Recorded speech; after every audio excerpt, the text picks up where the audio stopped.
তোমাদের সকলকে welcome math with Nafisa চ্যানেলে। আজকে আমরা ক্লাস 11-এর সম্ভাবনা বা প্রবাবিলিটি নিয়ে আলোচনা করব। ঠিক আছে, এই যে দেখো আমার হাতে কি আছে, একটা কয়েন আছে।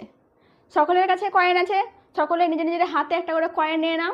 দিয়ে দেখো এখানে হেড এবং টেল দুটো পোর্শন আছে। এবারে যদি আমি কয়েনটাকে চালাই তাহলে বলো তো এটা রেজাল্ট কী হবে? হয় হেড আসবে, না হয় টেল আসবে। ঠিক, কিছু একটা আসবে।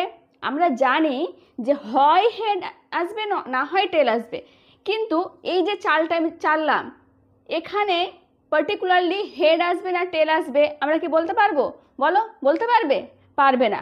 এই যে একটা সম্ভাবনা যে হেড আসবে না হয় টেল আসবে, অন্য কিছু কিন্তু আসবে না, কিন্তু পার্টিকুলারলি কি আসবে সেটা কিন্তু আমরা বলতে পারছি না। তবে আমরা একটা সম্ভাবনা করতে পারছি যে হয়তো হেড আসতে পারে বা হয়তো টেল আসতে পারে, মানে হেড বা টেল আসার সম্ভাবনাটা কি 50-50 হয়ে যাচ্ছে।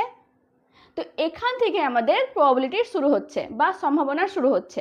ঠিক আছে, এই যে সম্ভাবনা বা প্রবাবিলিটির শব্দটা, এটা শুনেই কিন্তু আমরা প্রথমে ভয় পেয়ে যাই, কারণ আমাদের কোথাও না কোথাও মাথাতে ঢুকে গেছে যে প্রবাবিলিটি মানে খুব ডিফিকাল্ট চ্যাপ্টার। কিন্তু বিশ্বাস করো, এটা ক্লাস 11-12 যারই হোক না কেন সব থেকে সহজ চ্যাপ্টার, কারণ এটা এক্সাম্পল আমাদের চারপাশে সব সময় আমরা ব্যবহার করি, সব কিছুতে আমরা প্রবাবিলিটি ইউজ করি, সব কিছুতে আমরা গেসই করি যে হয়তো এটা হতে পারে, হয়তো আজকে আমি ভালো করে পড়লাম তো পরীক্ষায় ভালো রেজাল্ট হবে, সব কিছুতে সম্ভাবনা আছে। তো আমরা যদি সেই সব কিছুকে অনুভব করে পড়ি তো আমাদের জন্য এই চ্যাপ্টারটা কিন্তু প্রচণ্ড বেশি ইজি হয়ে যাবে। ঠিক আছে, তো তোমরা আজকে থেকে অ্যাটলিস্ট আমার ক্লাসে একদিন ক্লাসটা করো এবং তোমরা শুধু অনুভব করো যে আমি কি বোঝাতে চাইছি, এবং বিশ্বাস করো নিজের উপরে যে প্রবাবিলিটি সব থেকে ইজি চ্যাপ্টার, বাকিটা আমার উপরে ছেড়ে দাও। ঠিক আছে, তাহলে শুরু করি ক্লাসটা।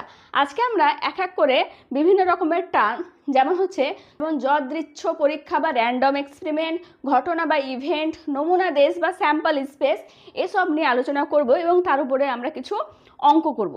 ঠিক আছে, আচ্ছা তাহলে তোমরা এবার দেখো এখানে কি বলেছে। আমি কিছুক্ষণের জন্য কয়েনটাকে রেখে দিচ্ছি। হ্যাঁ, দেখো এখানে বলেছে র্যান্ডম এক্সপেরিমেন্ট বা যদৃচ্ছ পরীক্ষায়, এটা কি জিনিস? র্যান্ডম এক্সপেরিমেন্ট বা যদৃচ্ছ পরীক্ষা কি ধরনের জিনিস? এটা শোনো, আমি কি বললাম, আমি এখনই যে কয়েনটাকে টস করলাম, এই কয়েনটা টস করার সময় আমি বললাম যে হয় হেড আসবে না হয় টেল আসবে, দুটো বাদ দিয়ে কোনো কিছু কি আসার সম্ভাবনা আছে বা কোনো কিছু অন্য কিছু কি আসতে পারবে? রেজাল্ট আসবে কি বলো? তোমরা ধরো পরীক্ষা দিলে, তো হয় পরীক্ষায় পাস করবে না হয় পরীক্ষায় ফেল করবে। পাস আর ফেল ছাড়া অন্য কিছু কি হতে পারে? পারে না। তো এই যে এই ধরনের যে একটা ঘটনা ঘটলো, একটা এক্সপেরিমেন্ট ঘটলো, যে হয় পাস করবে না হয় ফেল করবে, কিন্তু পাস করবে না ফেল করবে তুমি কিন্তু আগে থেকে বলতে পারছো না যতক্ষণ না পর্যন্ত তুমি ভালো এক্সাম দিচ্ছ। ঠিক আছে, বা আমি যে টসটা করলাম আমি কিন্তু বলতে পারছি না যে এবারই আমার কি আসবে, পার্টিকুলারলি বলতে পারছি না যে কি আসবে, কিন্তু দুটোর মধ্যে একটা আসবে এটা জানি। ঠিক, এই ধরনের যে ঘটনা মানে এক্সপেরিমেন্টগুলো হচ্ছে বা পরীক্ষাগুলো হচ্ছে, এগুলোকে আমরা বলবো কি র্যান্ডম এক্সপেরিমেন্ট। তারপর ধরো একটা লুডুর ছক্কাকে তুমি ছুঁড়ে দিলে, ঠিক আছে, চাল চাললে, তো সেখানে দেখো হয় 1 2 3 4 5 6, ছটার মধ্যে কিছু একটা হবে। 7 কি হতে পারে? 0 কি হতে পারে? 9 কি হতে পারে? পারে না। কেন পারে না? কারণ আমরা জানি ছক্কাতে 6টাই নাম্বার থাকে, 1 থেকে 6। তো আমরা জানি যে 1 থেকে 6-এর মধ্যেই কিছু একটা হবে, কিন্তু আমি যেবার চাললাম সেবারে কি হবে আমি বলতে পারবো না। পারবো কি? পারবে বলতে? পারবে না। এই ধরনের যে পরীক্ষাগুলো আছে সেগুলোকে আমরা বলবো কি যদৃচ্ছ পরীক্ষা বা র্যান্ডম এক্সপেরিমেন্ট। ঠিক আছে, কি বললাম, একটা কয়েন আছে, কয়েনে হেড আসবে না টেল আসবে আমি জানি না, কিন্তু আমি এটা জানি যে হয় হেড আসবে না হয় টেল আসবে। ঠিক, একটা লুডোর ছক্কাকে যখন আমি চালছি আমি জানি না যে কি আসবে, তবে আমি জানি যে এই 6টার মধ্যে কিছু না কিছু আসবে, কিন্তু পার্টিকুলারলি কি আসবে আমি বলতে পারবো না। ঠিক, ধরো তুমি পরীক্ষা দিচ্ছ, পরীক্ষাতে যদি তুমি অ্যাভারেজ টাইপের স্টুডেন্ট থাকো, না খুব ভালো না খুব খারাপ, তো তোমার একটা সন্দেহ থাকবে যে আমি পরীক্ষাতে পাস করতেও পারি নাও পারি।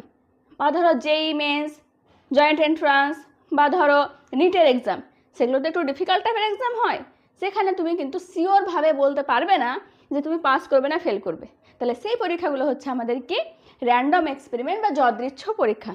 ঠিক আছে, এবারে এই র্যান্ডম এক্সপেরিমেন্টেরই একটা বাচ্চা হচ্ছে ইভেন্ট বা ঘটনা। কেমন ব্যাপারটা, ধরো একটা ছক্কাকে চাললাম, মানে ছক্কাকে আমি চালালাম, তো আমি সেখানে বলে দিলাম যে এই যে ঘটনাটা ঘটবে এখানে ইভেন আসতে হবে বা জোড় সংখ্যক নাম্বার আসতে হবে। ঠিক আছে, কি আসতে হবে বললাম, জোড় আসতে হবে। আমি কিন্তু একটা স্পেসিফিক বলে দিলাম যে জোড়ই আসতে হবে। তাহলে সেক্ষেত্রে আমাদের কি কি আসতে হবে, তাহলে তাহলে কি তখন কি আমরা 6টা নাম্বার আসলে চলবে? আমাদেরকে তো বলে দিয়েছি আমরা যে ঘটনাটা কি, যে আমাদেরকে জোড় নাম্বার আসতে হবে। তাহলে সেক্ষেত্রে কি আসবে আমাদের, সেক্ষেত্রে হয় 2, না হয় 4, না হয় 6 আসবে। এটা হয়ে গেল কি একটা ইভেন্ট। এই এক্সপেরিমেন্ট যে র্যান্ডম এক্সপেরিমেন্ট আছে বা যে পরীক্ষাটা আছে তার একটা ঘটনা। ঘটনাটা কি, ঘটনাটা ঘটছে জোড় আসার ঘটনা। ঠিক আছে, তারপর যদি আমি বলি বিজোড় আসার ঘটনা, তখন ঘটনাটাকে আমি পার্টিকুলারলি বলে দিলাম। সেক্ষেত্রে আমাদের যে নাম্বারগুলো আসতে পারবে সেটা কি 1, 3, 5।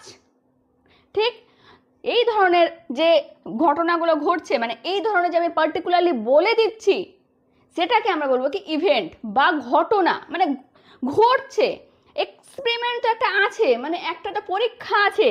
পরীক্ষাটা কি দেখো, একটু আর ভালো করে বোঝো, হ্যাঁ একটু আর ভালো করে বোঝো, ভালো করে। পরীক্ষা আর এই ঘটনার মধ্যে কিন্তু গুলিয়ে ফেলবে না। শোনো, পরীক্ষাটা কি, যে তুমি লুডুর ছক্কাটাকে ছাড়ছো মানে চালাচ্ছ। ঠিক আছে, এটা হচ্ছে পরীক্ষা।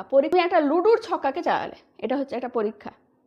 ঠিক আছে, সেই পরীক্ষার আন্ডারে আমি একটা ঘটনাকে স্পেসিফিক বলে দিলাম যে জোড় সংখ্যা আসতে হবে।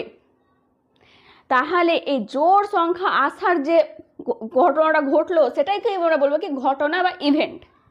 ঠিক আছে, কিসের ইভেন্ট, জোড় সংখ্যা আসার ইভেন্ট। বোঝা গেছে? তাহলে আমার মনে হয় যে তোমরা এই এক্সপেরিমেন্ট, র্যান্ডম এক্সপেরিমেন্ট আর ইভেন্টের মধ্যে যে পার্থক্যটা সেটা তোমরা বুঝতে পেরেছো। তাই এবারে বলছে স্যাম্পল স্পেস বা নমুনা দেশ কি, প্রচণ্ড ইম্পর্টেন্ট একটা জিনিস, প্রচণ্ড ইম্পর্টেন্ট। মানে স্যাম্পল স্পেস ছাড়া তোমরা প্রবাবিলিটি কিচ্ছু করতে পারবে না। ঠিক আছে, তাহলে স্যাম্পল স্পেস বা নমুনা দেশটা আসলে কি?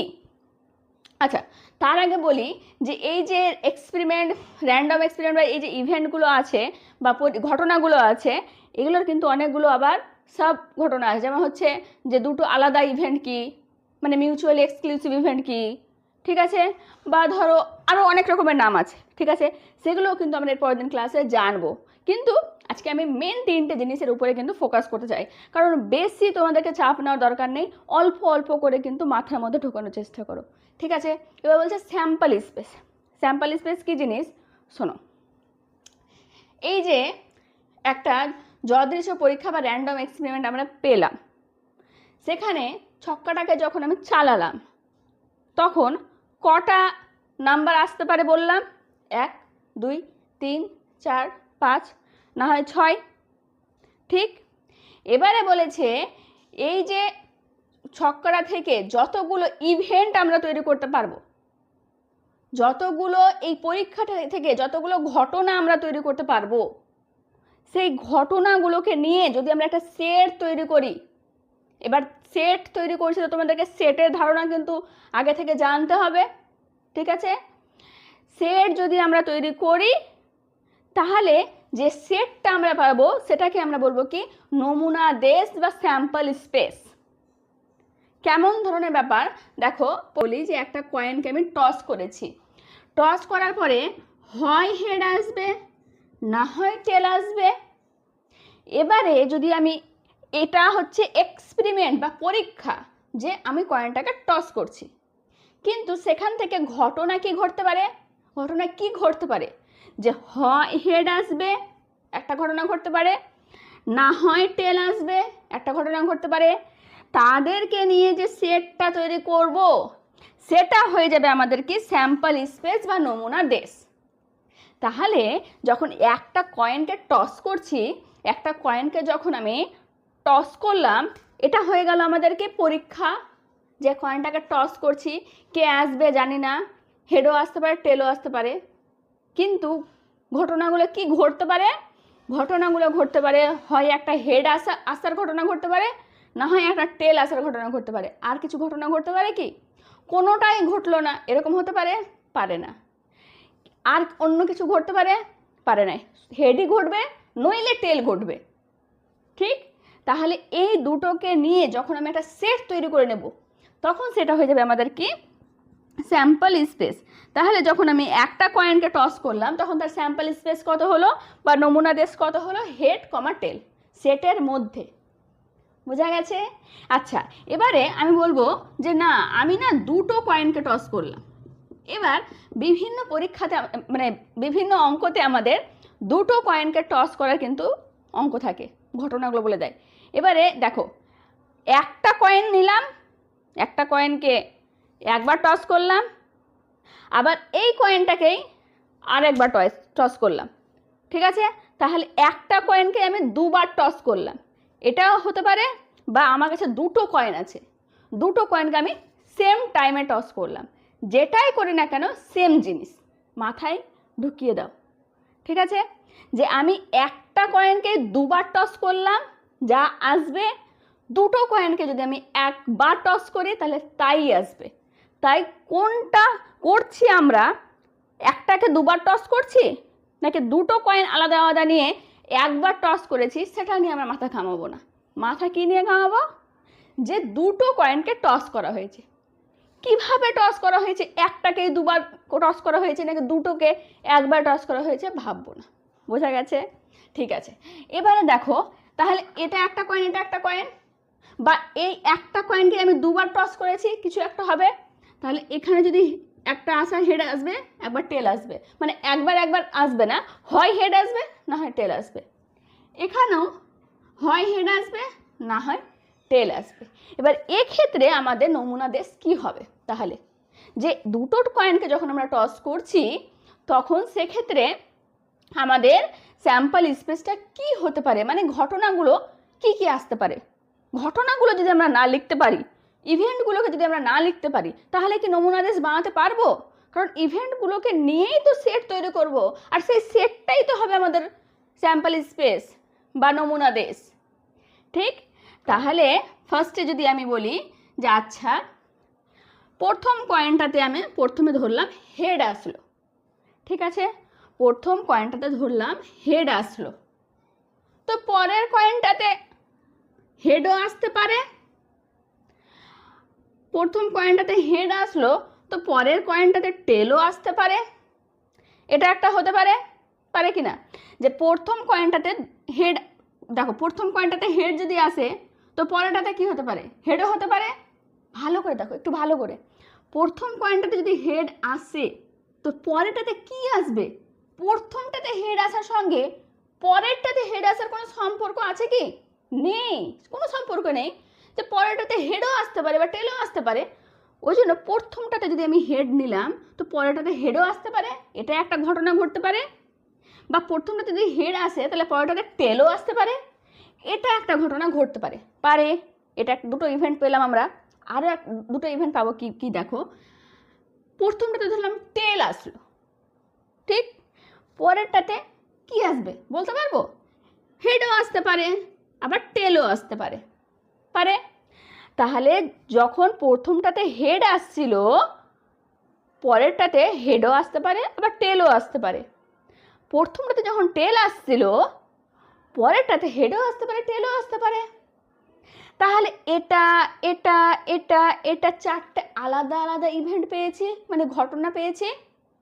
পেয়েছি, কোনোটা কি সেম আছে? দেখো এখানে হেড টেল হেড আছে, আর এখানে হেড টেল আছে, দুটোকে কিন্তু গুলাবে না, দুটো সেম জিনিস না। এটা মানে বোঝাচ্ছে প্রথমটাতে টেল এসছে, পরেরটাতে হেড এসছে। আর এটার মানে বোঝাচ্ছে প্রথমটাতে হেড এসছে, পরেরটাতে টেল এসছে। ঠিক আছে? তাহলে এই চারটেকে নিয়ে যদি আমি একটা সেট তৈরি করি, কে কে সেট কার কার করবো আমরা? ইভেন্টগুলোর সেট করব, ঘটনাগুলোর সেট করব।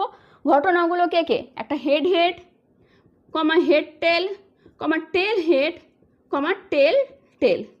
এদেরকে নিয়ে যদি আমি সেটটা তৈরি করে দিই, তাহলে কি পেলাম আমরা তাহলে?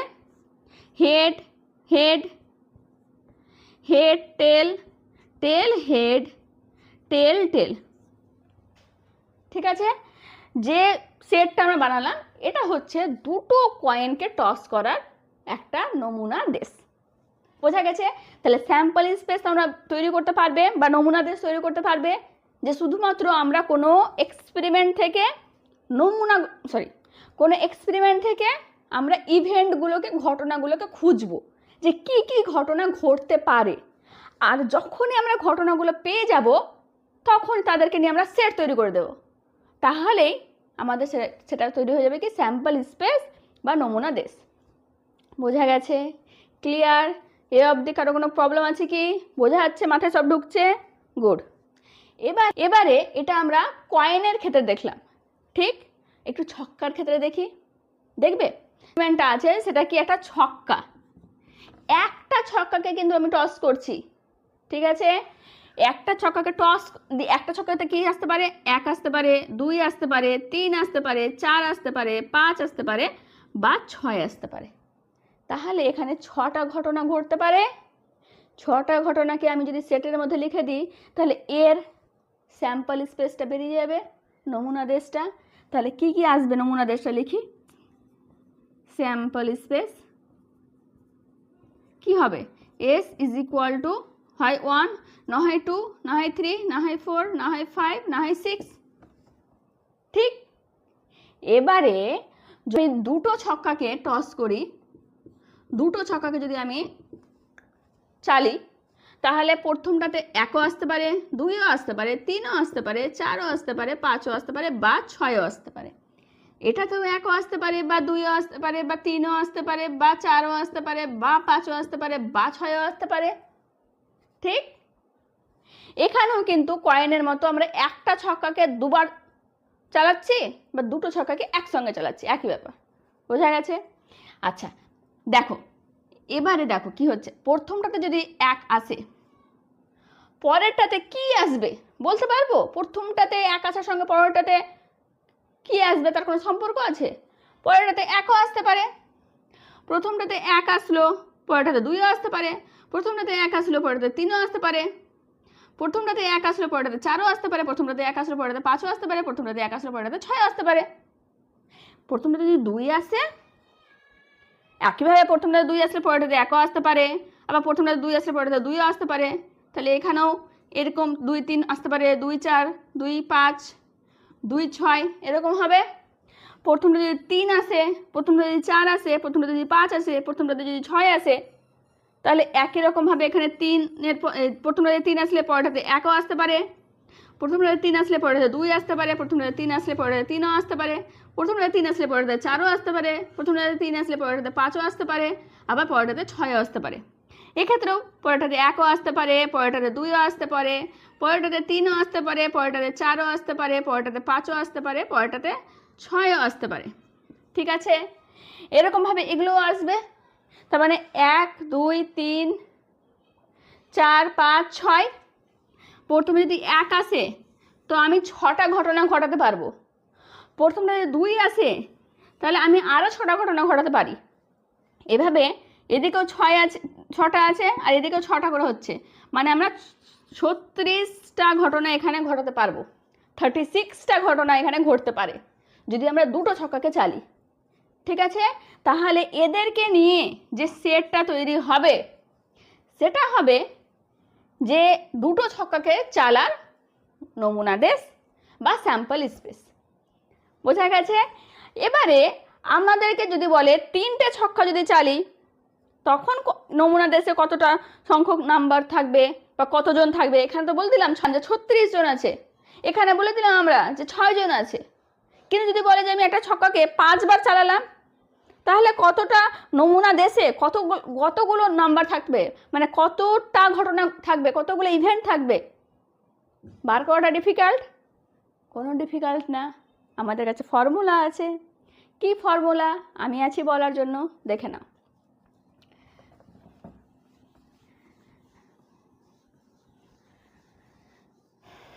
দেখো আমি এখান থেকে তোমাদেরকে বোঝাচ্ছি ফর্মুলাটা, ঠিক আছে? স্যাম্পল স্পেসের ফর্মুলা, যে স্যাম্পল স্পেসে কতগুলো এলিমেন্ট থাকবে, মানে কতগুলো তোমার ইভেন্ট থাকবে, ইভেন্টগুলোকে নিয়ে তো স্যাম্পল স্পেস তৈরি হচ্ছে। তো কতগুলো ইভেন্ট থাকবে কোনো একটা স্যাম্পল স্পেসে।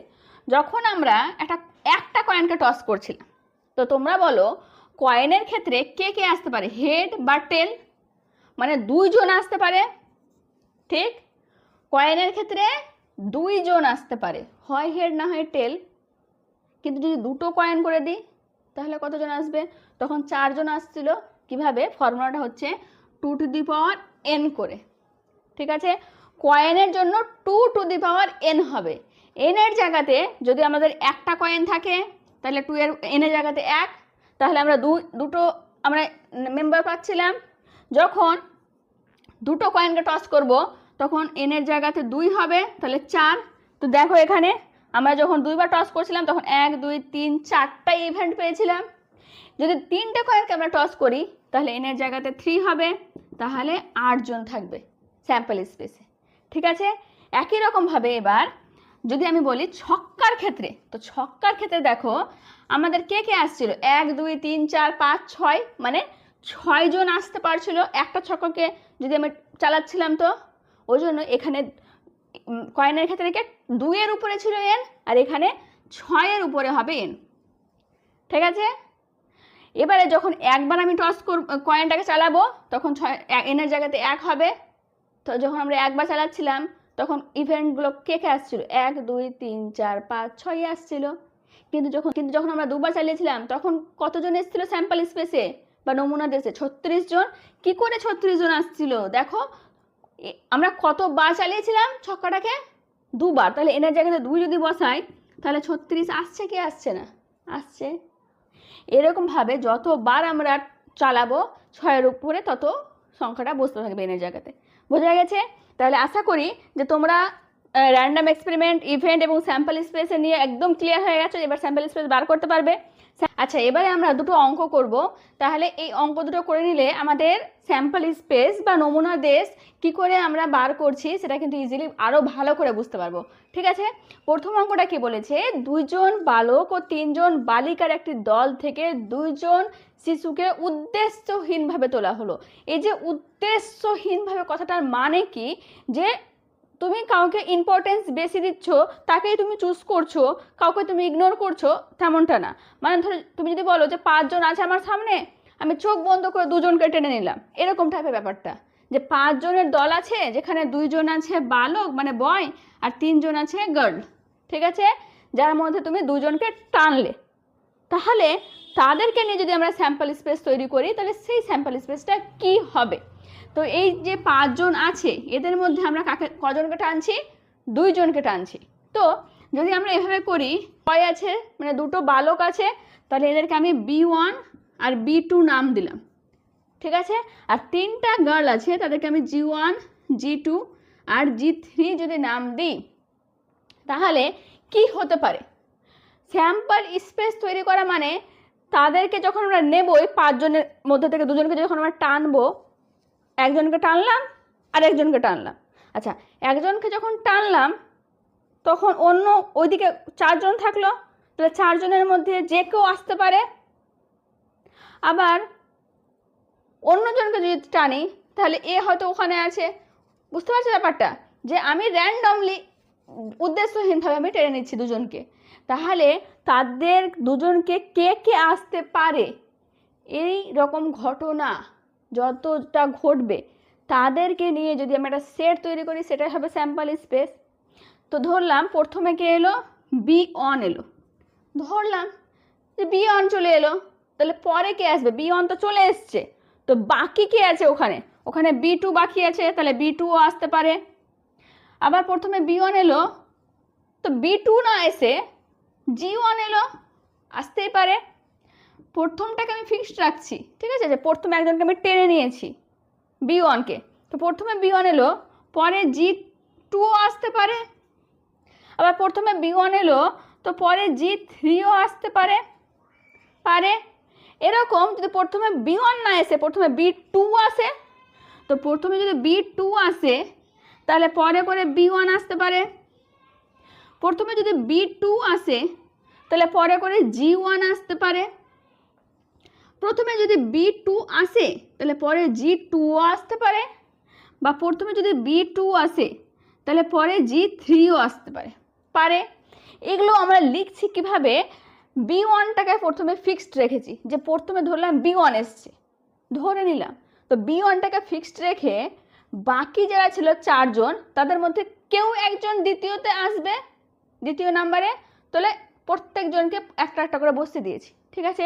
আবার প্রথমে যদি আমি B2কে টেনে নিই বাই চান্স, তো পরে বাকি 4 জন যে কেউ আসতে পারে, হলো। এবারে ধরলাম প্রথমে G1 এসছে, ঠিক আছে, প্রথমে যদি G1 আসে তো পরে B1 আসতে পারে, ঠিক আছে। কিন্তু দেখো এখানে প্রথমে G1 এসছে আর পরে B1 এসছে, মানে একজনের নাম G1 আর একজনের নাম B1, G1 B1 এসছে এখানে, কিন্তু এখানেও দেখো B1 G1 আছে, শুধুমাত্র এখানে G1টা আগে এসছে আর এখানে B1টা আগে এসছে। তো আগে পরে যে আসুক আলটিমেটলি দুজন, তো মানে আমি যদি B1কে আগে টানি পরে করে G1কে টানি, তো আমি এখানে কাকে কাকে পেলাম, B1 আর G1কে পেলাম। কিন্তু যদি আমি প্রথমে G1কে টানি পরে B1কে টানি, তখনও তো আমি B1 আর G1কেই পাচ্ছি। তো দুটো ঘটনা কি আলাদা হচ্ছে? আলাদা হচ্ছে না, আমরা আলাদা আলাদা ঘটনাগুলোকে নিয়ে সেট তৈরি করব, ঠিক আছে। কিন্তু আগে কি ছিল, একবার হেড টেল আর টেল হেডের ক্ষেত্রে আমি বললাম দুটো আলাদা ঘটনা, তখন দুটো আলাদা ঘটনা ছিল, তাই আমরা দুটোকে দুবারই নিচ্ছিলাম। কিন্তু এক্ষেত্রে তো মানুষ আছে না, এখানে তো B1 আর G1 আছে, তো B1কে আমি আগে টানি পরে করে G1কে টানি, তো B1 G1, আর প্রথমে আমি G1কে টানি পরে করে আমি B1কে টানি, B1 G1কেই তো পাচ্ছি, অন্য কেউ কি আসছে? অন্য কেউ তো আসছে না, তাই না? তাহলে এটা আর এটা সেম, তাহলে এটাকে আমরা আর লিখবো না, ঠিক আছে। তাহলে প্রথমে G1 যদি আসে তো পরে B1কে আর লিখবো না, কারণ B1 একবার লিখেছি। তাহলে প্রথমে G1 আসলে পরে B2 আসতে পারে, B2 যদি লিখি তাহলে G1 B2, G1 B2 এখানেও আছে, দেখো, তাহলে এটাও লিখবো না, ঠিক আছে। তাহলে প্রথমে G1 পরে G2 আসতে পারে, G1 G2 কোথাও আছে? নেই। প্রথমে যদি G1 আসে পরে কি G3 আসতে পারে? নেই। তাহলে হয়ে গেল, এটা আমরা লিখতে পারলাম। এবার এখানে G1কে ফিক্সড করেছিলাম, এবারে আমরা G2কে ফিক্সড করব। তাহলে প্রথমে যদি G2 লিখি তাহলে পরে G1 লিখবো কি? এখানে G1 G2 তো আছে, তাহলে এখানে G2 G1 লেখার কোনো মানে হয় না। প্রথমে যদি G2 থাকে তাহলে পরে G3কে লিখতে পারি, আসতেই পারে G3, কারণ G1 G3 তো আর নেই। কিন্তু প্রথমে যদি G2কে লিখি তাহলে পরে কি B1কে লিখতে পারি, G2 B1, G2 B1 G2 আছে। প্রথমে যদি G2কে লিখি তাহলে পরে B2কে লিখতে পারি, G2 B2, B2 G2, এই তো B2 G2 আছে, তাহলে ওটাও লিখতে পারবো না। তাহলে G2 এর কাজ শেষ। তাহলে কটা হলো? 1 2 3 4 5 6 7 8 9 10। আচ্ছা দেখছি আমি, ঠিক আছে। এখানে দেখো এবার G3কে যদি আমি ফিক্সড করি, তো G3কে ফিক্সড করলে আমি যদি G1 লিখি তাহলে G3 G1, G1 G3 একবার লিখে নিয়েছি। G3কে ফিক্সড করে যদি আমি G2 লিখি তাহলে এখানে G2 G3 আছে, লিখবো না। G3কে ফিক্সড করি যদি আমি B1 লিখি তাহলে G3 B1, G3 B1 এখানে আছে, তো এটাও লিখতে পারবো না। G3কে ফিক্সড করে B2ও লিখতে পারবো না, এখানে আছে, তার মানে এটা হলো। আচ্ছা এখানে কি কোনো সংখ্যা কোনো কিছু রিপিট হয়েছে? এখানে B1 B2, B1 B2 আর নেই, B1 G1, B1 G1 আর নেই, B1 G2, B1 G2 আর নেই, B1 G3, B1 G3 আর নেই, B2 B1। দেখো এখানে B1 B2, কিন্তু এখানে B2 B1 আমি কিন্তু ভুলে ভুলে এখানে দুবার লিখে দিয়েছি, তাহলে এটা কিন্তু হবে না। আমি বুঝতে পারলাম যখন আমি কাউন্ট করতে গেলাম তখন দেখলাম যে 11টা এসছে, কিন্তু আমাদের 10টা আসবে। তাহলে দেখো 1 2 3 4 5 6 7 8 9 10, এদেরকে নিয়ে যে সেটটা তৈরি হবে সেটাই হচ্ছে আমাদের কি স্যাম্পল স্পেস। বোঝা গেছে? এবারে আমার প্রশ্ন হচ্ছে যে আমরা কি করে বুঝতে পারলাম, বা আমি কি করে বুঝতে পারলাম যে 10টা এখানে আসবে? শোনো আমি তোমাকে বলে দিচ্ছি। আচ্ছা এখানে যেমন আমি বুঝিয়ে দিই ব্যাপারটা, দেখো এখানে 5 জন ছিল, 5 জনের মধ্যে থেকে আমি 2 জনকে নিচ্ছি, ঠিক আছে। তাহলে এটা 5C2 কম্বিনেশানে আমরা লিখবো। এই কম্বিনেশানটা কি, পারমিউটেশন কম্বিনেশান হয়তো অনেকে জানা আছে, যদি কারো না জানা থাকে আমি নেক্সট ক্লাসে ভালো করে এক্সপ্লেন করে দেবো, ঠিক আছে। PM 5 জনের মধ্যে 2 জনকে নিয়েছে, তো এটাকে লিখছে 5C2। এটাকে ভাঙবো কীভাবে, মানে এতটা আমাদের স্যাম্পল স্পেসে মেম্বার থাকবে, ঠিক আছে, এতটা 5C2টা এই স্যাম্পল স্পেসে মেম্বার থাকবে। এদের ক্ষেত্রে কয়েনের ক্ষেত্রে তো আমরা বার করতে শিখলাম যে 2n, ছয়েসের ক্ষেত্রে বা ছক্কার ক্ষেত্রে আমরা বার করতে শিখলাম যে 6n, কিন্তু এবারে আমরা এর ক্ষেত্রে শিখবো কি, এই ধরনের যে অঙ্কগুলো আছে তার ক্ষেত্রে কি করব, 5 জনের মধ্যে 2 জনকে নিচ্ছি, তার মানে কম্বিনেশন করছি আমরা, 5C2 করছি, ঠিক আছে। এটার ফর্মুলা কি, যখন MCN থাকবে এটা তাহলে কি হবে, factorial M by factorial N into factorial M minus N, ঠিক আছে। এটা হচ্ছে কিন্তু ফর্মুলা। এবার এখানে হচ্ছে 5C2 মানে factorial 5 by factorial 2 into factorial 3 minus into factorial 5 minus 2 মানে 3 is equal to factorial 5 by factorial 2 by into factorial 3 মানে 5 into 4 into factorial 3 by 2 into 1 into factorial 3। তোমরা ফ্যাক্টোরিয়াল ভাঙতে জানো তো নাকি? আচ্ছা, এবারে ফ্যাক্টোরিয়াল 3 কেটে গেল, 2 দুগুণে 4 কেটে গেল, তাহলে 5 দুগুণে 10, তাহলে আমরা পেলাম এটা কি, ক্যালকুলেশন করে 5C2 এর ভ্যালু পেলাম 10। ওই জন্য আমি বুঝতে পারলাম যে এখানে 10 জন মেম্বার আসবে, কেউ কিন্তু রিপিট হওয়া চলবে না স্যাম্পল স্পেসে। বোঝা গেছে? ক্লিয়ার কিনা ব্যাপারটা? আচ্ছা,